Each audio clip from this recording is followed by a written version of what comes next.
मध्यांचल विद्युत वितरण निगम लिमिटेड गोखले मार्ग लखनऊ मुख्यालय पर राज्य विद्युत परिषद जूनियर इंजीनियर संगठन और विद्युत तकनीकी कर्मचारी एकता संघ के साथ संयुक्त रूप से निजीकरण के विरुद्ध महापंचायत आयोजित किया गया। सभा की अध्यक्षता जूनियर इंजीनियर संगठन के मध्यांचल अध्यक्ष D.K. प्रजापति तथा लेसा ट्रांस के सचिव S.K. विश्वकर्मा ने किया। ऊर्जा सेक्टर के 2 बड़े डिस्कॉम पूर्वांचल और दक्षिणांचल का निजीकरण से आम जनता और उपभोक्ता के ऊपर पड़ने वाले अतिरिक्त बोझ और नुकसान पर चर्चा किए गए। सार्वजनिक क्षेत्र को निजी घरानों को लाभ पहुंचाने के उद्देश्य से और उपभोक्ता, किसान रोजगार के लिए तैयारी कर छात्र के शोषण पहुंचने के उद्देश्य से किए जा रहे निजीकरण की घोर निंदा सभी ने की। कार्यक्रम में राज्य विद्युत परिषद जूनियर इंजीनियर संगठन के पूर्व अध्यक्ष और महासचिव जयप्रकाश ने बताया कि देश अथवा प्रदेश के जिन स्थानों पर पूर्व में निजीकरण का प्रयोग किए गए, वहां निजीकरण बुरी तरह असफल रहा। इसके प्रयोग से बिजली की दरें महंगी होने के साथ ही सार्वजनिक सेक्टर में कार्य कर रहे विद्युत कर्मियों के सेवा शर्तों बुरी तरह प्रभावित हुए। पावर कारपोरेशन लंबे अवधि का अनुबंध कर लगातार महंगी बिजली खरीद कर आगरा में टोरंट एवं नोएडा में NPCL को दिए जाने से उप्र ऊर्जा सेक्टर की आर्थिक हानि कर भ्रष्टाचार को बढ़ावा दिया जाना दुर्भाग्यपूर्ण है। राजधानी मुख्यालय लखनऊ की सरजमी पर इस ऊर्जांचल के प्रांगण के सामने पिछले 3 घंटे से बहुत ही अनुशासन, रचनात्मक सोच,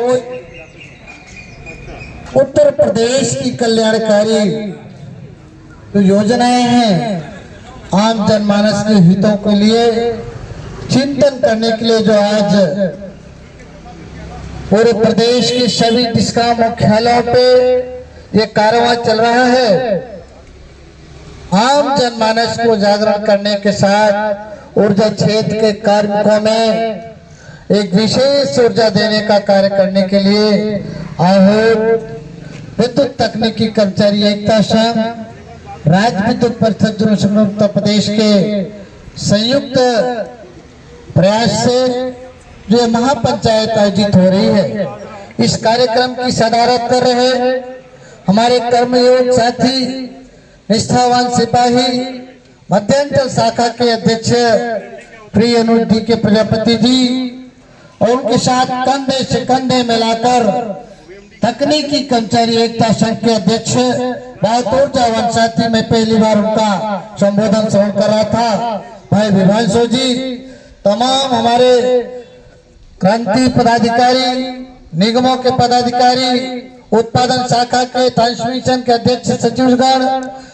तकनीकी संघ के जिले से लेकर जोन परियोजनाओं के साथीगण, इस प्रांगण में इस कार्यक्रम में शिरकत कर रहे तमाम आम जनमानस के हमारे सामाजिक व्यक्तियों और विशेष रूप से देश का चौथा स्तंभ के रूप में माने जाने वाले मीडिया के साथियों, हम आप सभी के हृदय की गहराइयों से अभिनंदन करते हैं, वंदन करते हैं और इस बात की जो है अगले 15-20 मिनट में आज की महापंचायत का उद्देश्य क्या है, आज पूरे प्रदेश में क्या हो रहा है, देश में क्या चल रहा है, बिजली सेक्टर की किस दिशा में ले जाना चाहते हैं, सरकार के यशस्वी मुख्यमंत्री जी के जो दामन है उसे कैसे काला करने की कुछ लोग कुचक्र कर रहे हैं, इन बिंदुओं पर आपके बीच में रखने का प्रयास किया जाएगा।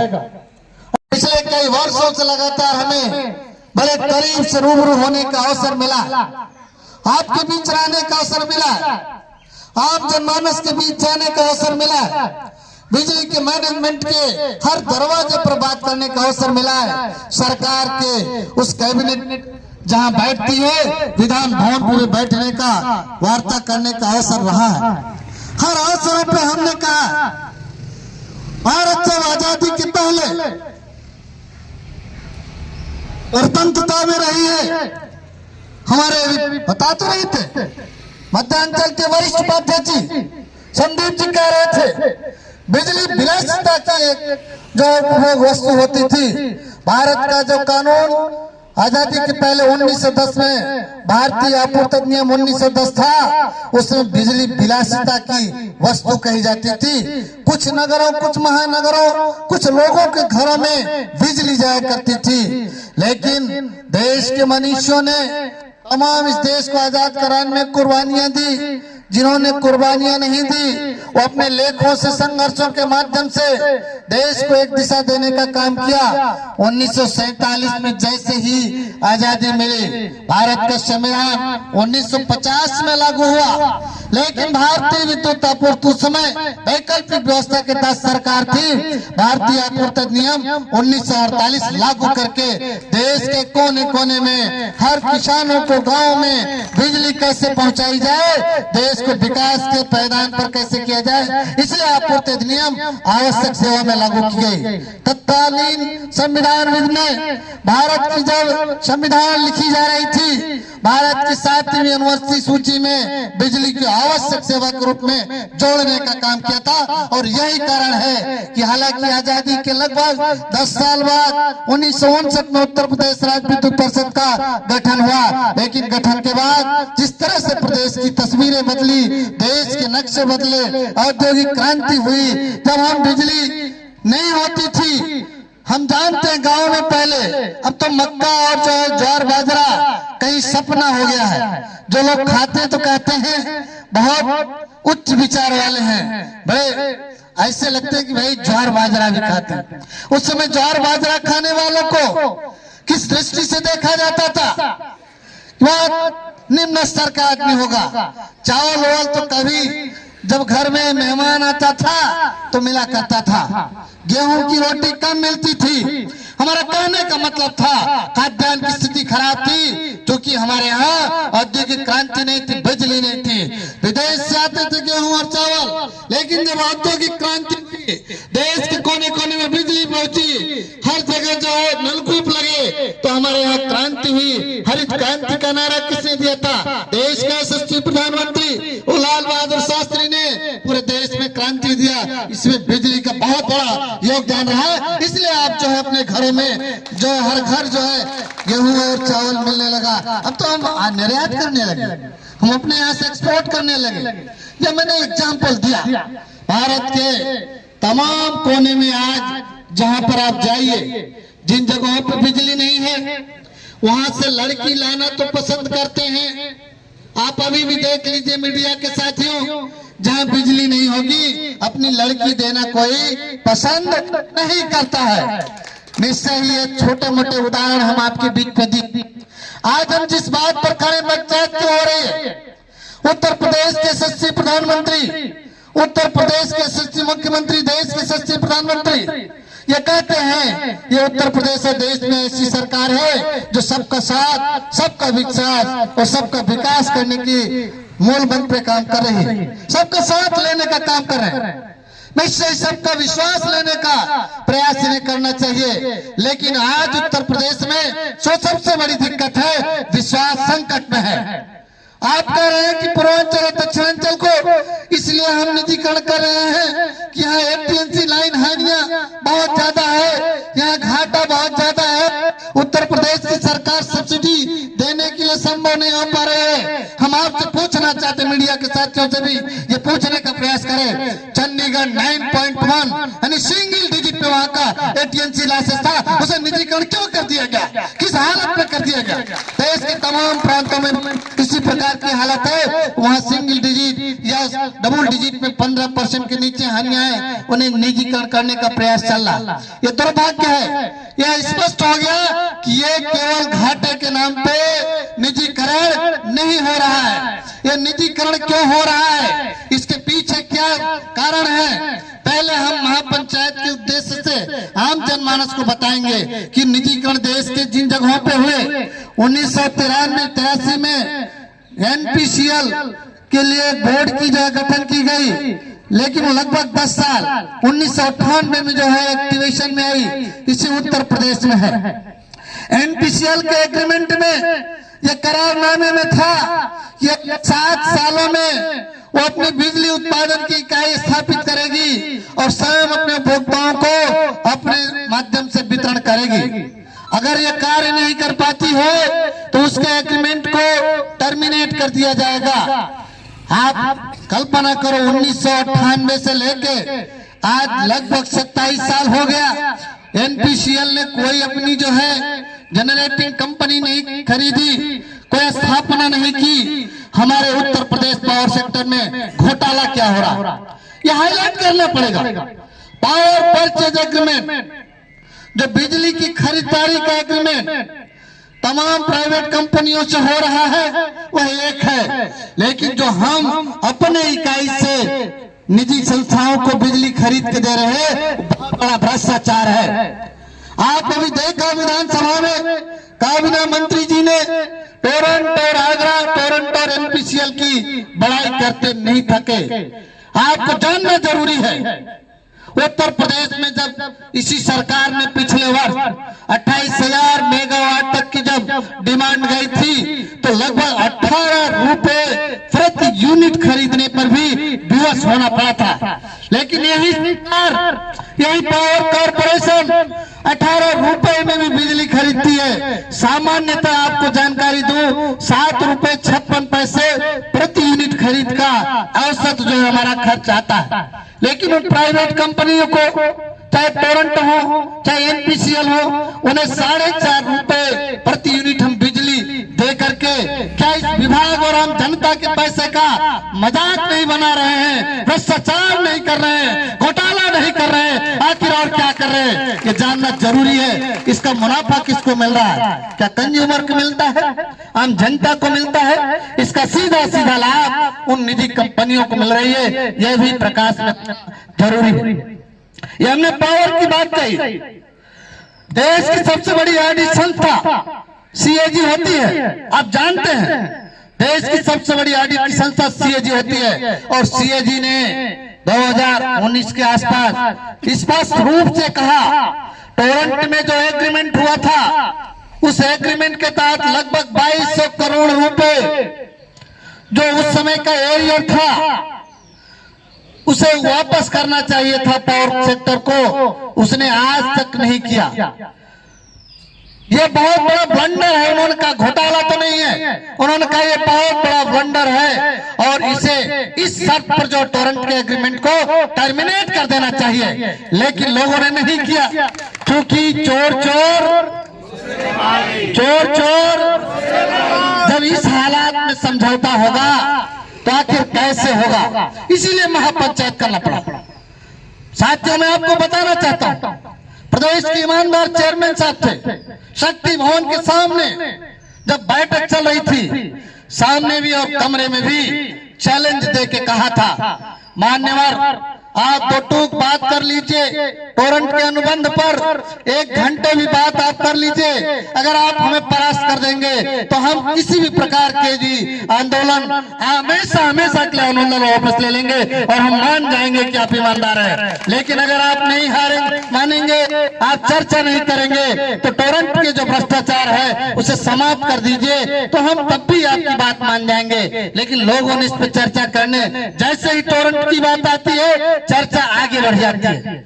मैं इस बात को इसलिए आपके सामने रेखांकित किया कि उत्तर प्रदेश के आम जनमानस को पता होना चाहिए कि उत्तर प्रदेश में सरकार किस प्रकार से हमारे उपभोक्ताओं को, नागरिकों को, किसानों को, बेरोजगार छात्रों को भ्रमित करने का प्रयास कर रही है।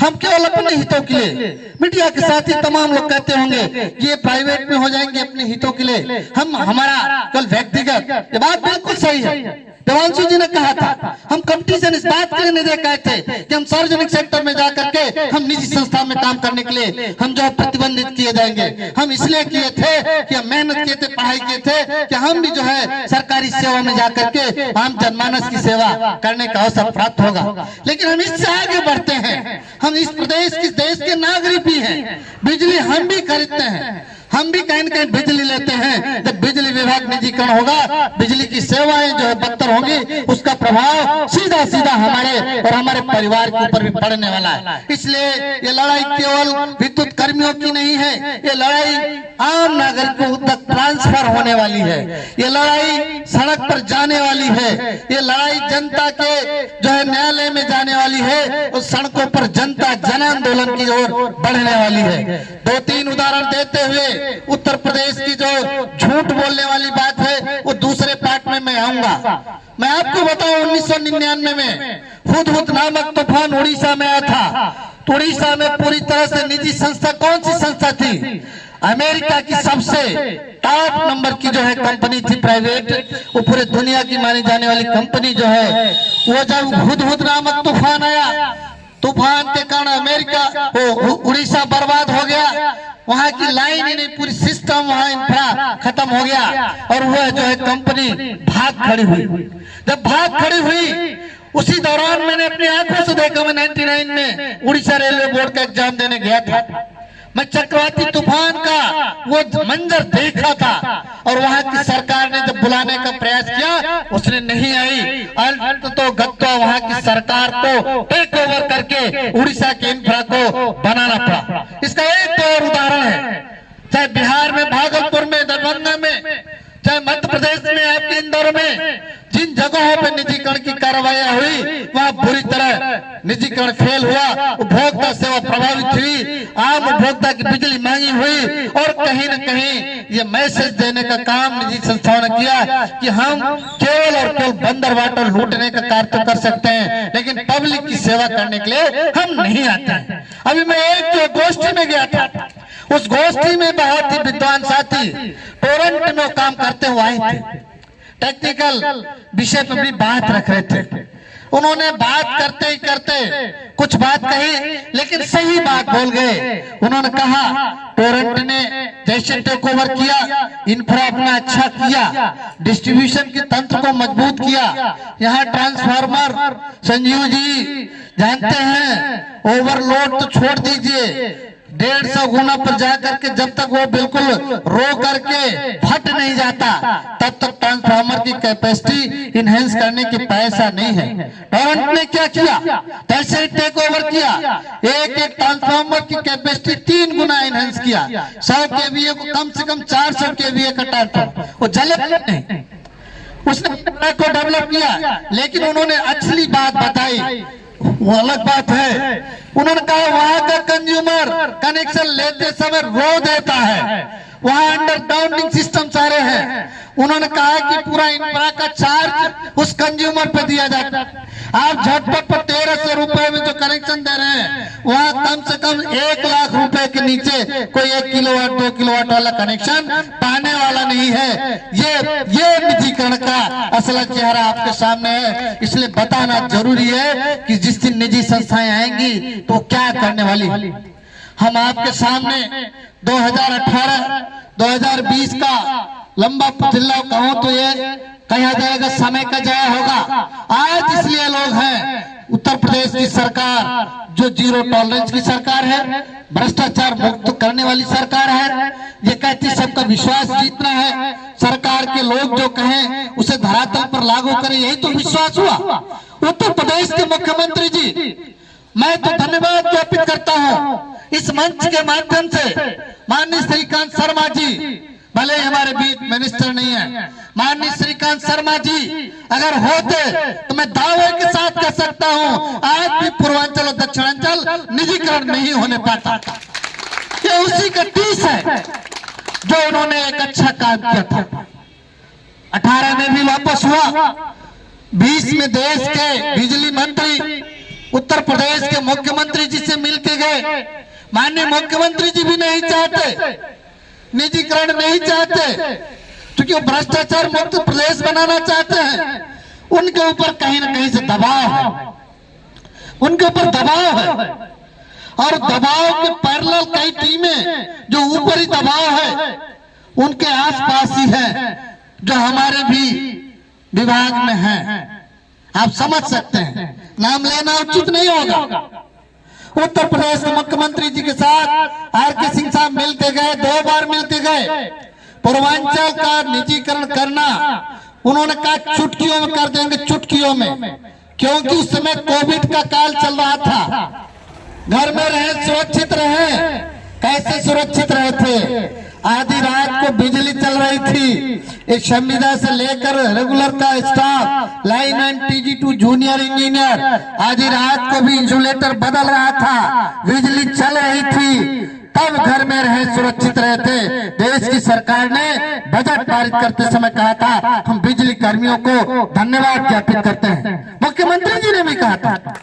और यही कारण है उस समय के मंत्री जो है बड़े ही संवेदनशील थे।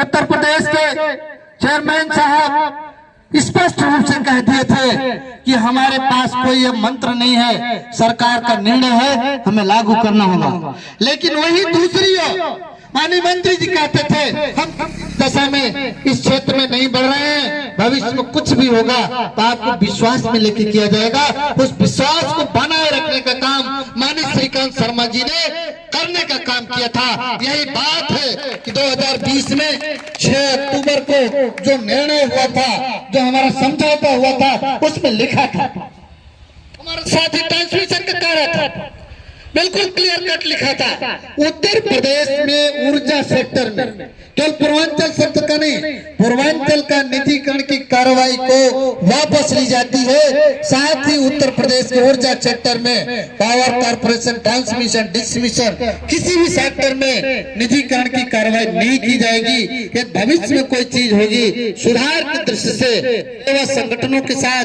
कर्मचारियों के साथ बातचीत और विश्वास लेके किया जाएगा। इसी बात को तो हम कर रहे हैं। अभी एक साथी करे 26 नवंबर भारत के इतिहास में बहुत हिस्टोरिकल डे है, कॉन्स्टिट्यूशन डे होता है। कौन सा दिवस होता है? संविधान दिवस होता है, जिससे देश की पूरी व्यवस्था चलती है। जब 26 नवंबर को पूरे देश में संविधान दिवस मनाया जा रहा था, उत्तर प्रदेश का बिजली का मैनेजमेंट 42 चीफ इंजीनियरों को बुला करके डंडा मार करके उनसे कंसेंट लेते हैं कि ये पूर्वांचल और दक्षिणांचल की लाइन हानियां बढ़ गई है, इसे हम कैसे कम कर सकते हैं। उनसे लिखित रूप से लिया कि इसका निजीकरण ही एक मात्र जो है उपचार है। और अगले दिन हम लोगों को बुलाया गया, हमसे पूछा गया कि ऐसी कुछ चीजें चल रही हैं, आप इस संदर्भ में क्या कहना चाहेंगे। उन्होंने एक PPT मॉडल दिखाया कि इतनी ये TNC लाइन हानियां बढ़ गई, आप इसको बारीक से नोट करें। उन्होंने कहा कि हमें 46,000 करोड़ इस वित्तीय वर्ष में सरकार से लेना पड़ रहा है, जबकि इसके पहले हमने कम लिया था।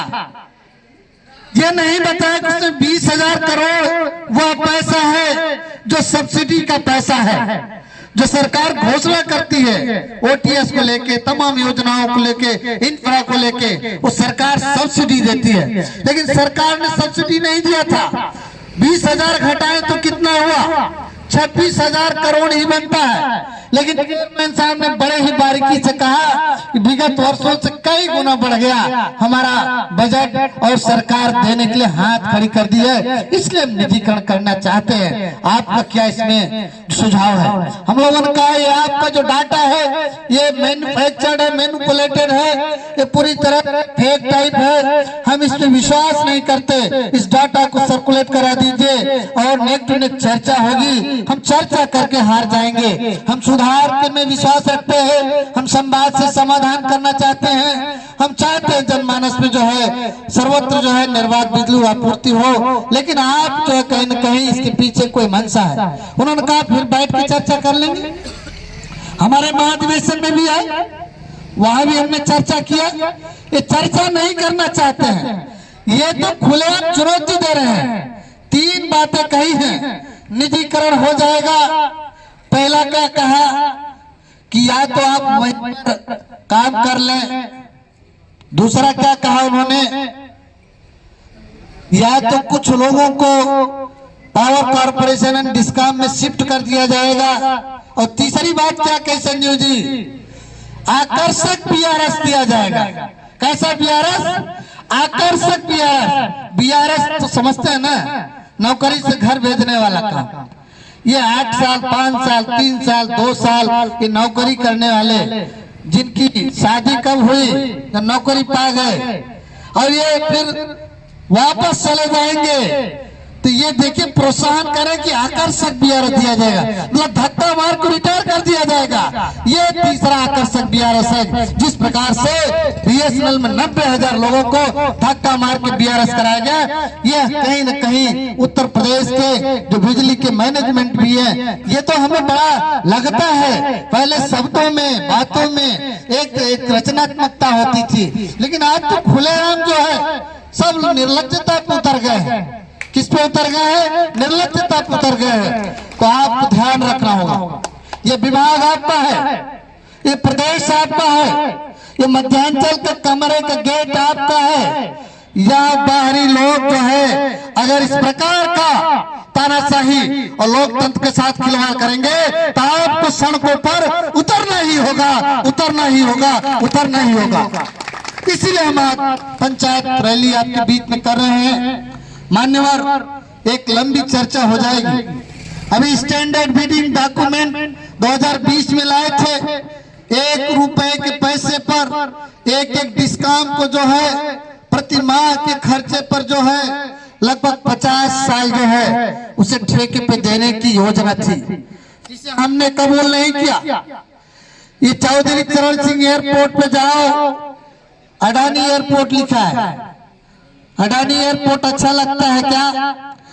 वहाँ 10 मिनट से ज्यादा अगर आपने गाड़ी रोक लिया तो 150 कितना रुपए ले लेता है वो जो है गाड़ी का। क्यों संदीप बाबू?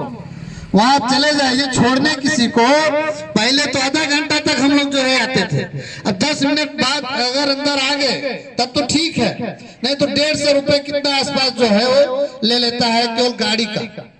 मैं इसलिए कह रहा हूँ, ये कोई भी निधि संस्थाएं, यहाँ लखनऊ से एक ट्रेन चलाई गई थी दिल्ली के लिए। कौन सी ट्रेन थी भाई? तेजस। जब उसका प्रचार हुआ तो एकदम गजब गजब जो है कपड़े पहना के लोगों को सबने देखा होगा। तेजस का किराया लगभग हवाई जहाज के बराबर था, लेकिन कोरोना काल में तेजस का तेज खत्म हो गया, बंद हो गई। तेजस के लिए राजधानी और शताब्दी का वो रूट जो है खाली करा दिया जाता था, उसे रोक दिया जाता था। आप समझ पा रहे नहीं? ये निजीकरण व्यवस्था देश के लोक हित में नहीं है, कुछ लोगों के हित में तो है। जो लोग करना चाहते हैं और जो लोग करवाना चाहते हैं उनके हित में तो है, लेकिन लोक हित में कहीं नहीं है। इसलिए मैं आपको बताना चाहता हूँ, उत्तर प्रदेश के माननीय ऊर्जा मंत्री जी ने 2020 में जिस प्रकार से आपके बीच में 6 दिसंबर को हमारे साथ समझौता किया था, उस समझौते को आज तक लागू नहीं किया गया।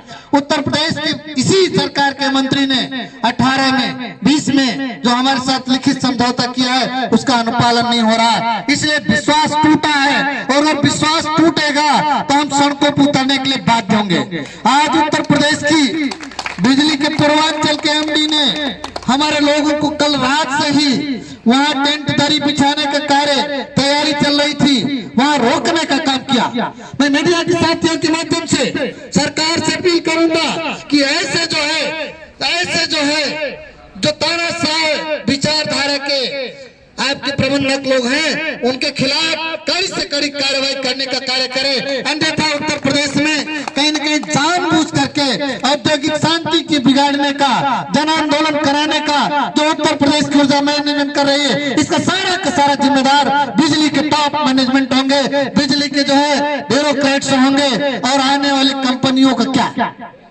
मैं एक बात बताते हुए कि जो बिडिंग खोली जा रही है, कल बिडिंग की फिर डेट है, बिडिंग अभी 10 तारीख को खुलनी है।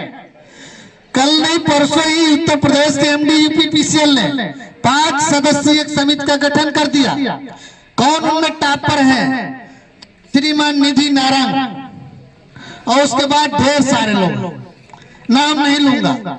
उनको बताया गया कि इतने एक्सपर्ट हैं कि जो अभी कंसल्टेंट एडवाइजर आएंगे उन्होंने जो आपके एफआरपी की शर्तों के अनुसार जो अपनी ओपिनियन देंगे उसका स्टडी करेंगे और उस स्टडी को करके टॉप मैनेजमेंट इन बोर्ड के सामने ले जाएंगे, फिर वो आपकी ईटीएफ में ले जाएंगे, फिर कैबिनेट में ले जाएंगे। मतलब ये सारी बातें चलेंगी, इनकी हिम्मत नहीं पड़ रही। जनवरी से ही जो है मीटिंग ये आपकी खुल रही है, फरवरी में गई, फरवरी की मीटिंग मार्च में गई, और मार्च में काश 18 मार्च को खुल गया होता।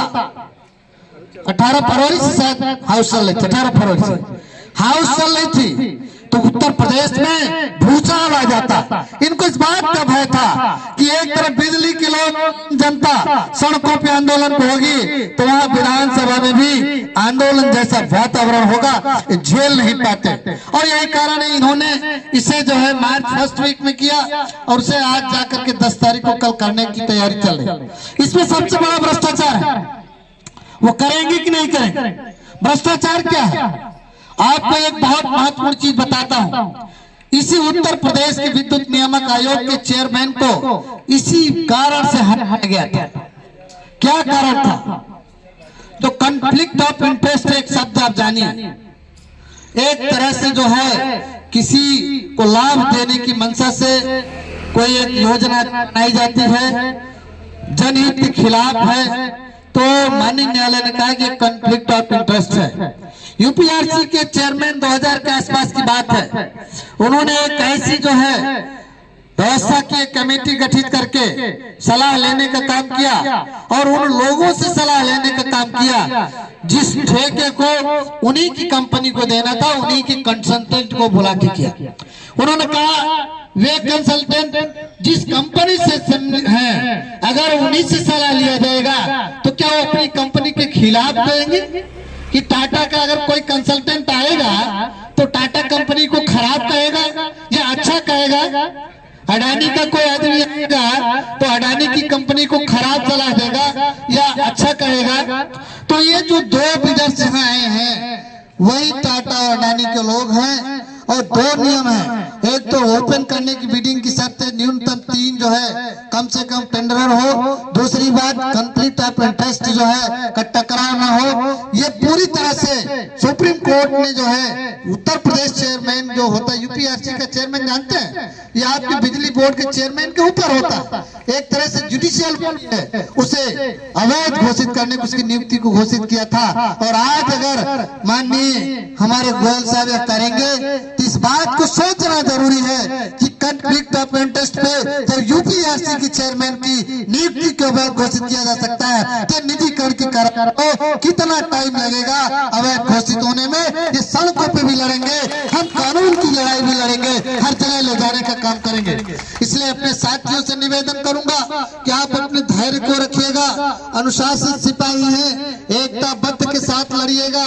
ये लड़ाई लंबी चलेगी, ये लड़ाई हल्की नहीं है, ये लड़ाई लंबी चलने वाली है। अच्छी बात है डिमांड 20% बढ़ गया, मार्च के भी होली के बाद डिमांड बढ़ने वाली है, आपूर्ति की मांग बढ़ने जा रही है, और इसमें आंदोलन का मजा भी कुछ और होगा। गर्मी उधर भी होगी और गर्मी इधर भी होगी, तो टकराहट गजब का होगा। निश्चय ही ये विजय श्री आप प्राप्त करेंगे। मैं पूर्वांचल और दक्षिणांचल में जिस जोश के साथ हमारे क्रांतिकारी साथी डटे हैं, पूरी रात पर टसल चली है। मैं 12 बजे रात तक स्वयं बात कर रहा था, वहां पर लोग जो है सारी रात डटे रहे, और इनकलाब जिंदाबाद, निजीकरण मुर्दाबाद, भ्रष्ट बंधन मुर्दाबाद, तानाशाही नहीं चलेगी, इन तमाम नारों के साथ पूरा पूर्वांचल गूंज रहा है। मैं समझता हूं कि यह नारा देश के कोने कोने में गूंजा। भारत के भी national coordination committee of electricity engineers and employ, जिसका नाम साथ में एनसीसी और ट्रिपल ई है, उसने मीटिंग की है। उसने मीटिंग करके पूरे देश में तो कार्य चल ही रहा है, उत्तर प्रदेश में 4 जगहों पे भी बड़े पैमाने पे महापंचायत करने जा रही है। इसका मतलब है कि आप किस निजीकरण की लड़ाई में केवल आप अकेले नहीं, देश के कोने कोने से बिजली के एक एक कामगार आपके साथ जुड़ने जा रहा है। इसलिए माननीय यशस्वी मुख्यमंत्री जी तक ये अपील करना चाहेंगे कि ये जनता के आंदोलन को जो मैनेजमेंट आपको गुमराह करके उत्तर प्रदेश की जो है यशस्वी मुख्यमंत्री जी के छवि को बिगाड़ने का और भ्रष्टाचार की नीतियों से, चंद पूंजीपतियों से सट्टा लेकर के और क्या क्या लेकर के इस विभाग को जो है गर्त में ले जाने का प्रयास कर रही है, इस पर तत्काल तत्काल विराम लगाने का प्रयास करेंगे। इसलिए हम आप अपने साथियों से, आम जनमानस से, मीडिया के साथियों से ये लड़ाई अब आज के बाद सड़कों पर जा रही है। कल परसों से मैं बहुत जल्दी संगठन के माध्यम से भी आम जनमानस के बीच हम लोग जाएंगे। हम पंपलेट के माध्यम से, तमाम नुक्कड़ सभाओं के माध्यम से, जनप्रतिनिधियों से मिल करके सुधार गोष्ठियों के माध्यम से हम आप जनमानस तक ले जाएंगे। और ये सरकार जानती है, आप सब भी जानते हैं, डेमोक्रेसी का जो अब तो राजा कौन बनता है, जिसको जनता चाहती है। आज जनता को इन्होंने भ्रमित किया है। आप जनता को सही अगर बता लेंगे तो इन्हें जनता से बहुत डर लगता है मित्रों, इन्हें वोट से डर लगता है, आपसे डर नहीं लगता। आपकी संख्या 1 लाख भी नहीं है। उत्तर प्रदेश की जनसंख्या 23 करोड़ है। अगर वोटर की संख्या देख लिया जाए, 1/5 का भाग कर दिया जाए, तो मैं समझता हूं कम से कम 5 से 7 करोड़ यहाँ के वोटर हैं। ये कहते हैं 1 लाख बिजली के कर्मचारी क्या कर पाएंगे। हर 1 लाख जो है कम से कम 5 लाख को जोड़ने का जिस दिन प्रयास कर लेगा तो ये अपने आप सड़क पर उतर आएंगे। इससे ही इस कारवां को हम सब आगे ले जाएंगे। हमने विगत कई वर्षों से लगातार आपके प्यार से, आप सबके अनंत ताकत से, एकता संवाद से, मीडिया साथियों के प्यार से मैंने तमाम लड़ाइयां लड़ी हैं। उन लड़ाइयों को विजयश्री में बदलने का काम आप सबने किया था। ये बात अलग है कि 22-23 में हमने लड़ाई हारी नहीं है। हमारे साथ छला हुआ है, हमारे साथ धोखा हुआ है, हमारे साथ अविश्वास हुआ है। सरकार के स्लोगन सबका साथ, सबका विश्वास और सबका विश्वास जो है, विश्वास तोड़ने का काम किया है। ये ज्यादा दिन नहीं चलने वाला है। ये आगे आने वाले दिनों में आपकी ये लड़ाई, आपकी एकता, ये महापंचायत, आज का जो संकल्प होगा, आप जब जाइएगा तो आम जनमानस से जुड़ने का प्रयास करिएगा। ये लड़ाई निश्चय ही आने वाले दिन में बिजली बोर्ड के महकमे में, जो शक्ति बोर्ड में बैठ करके आनंद फानन में इस विभाग को जो है निजी हाथों में देने जा रहे हैं, ये चलने वाला नहीं होगा।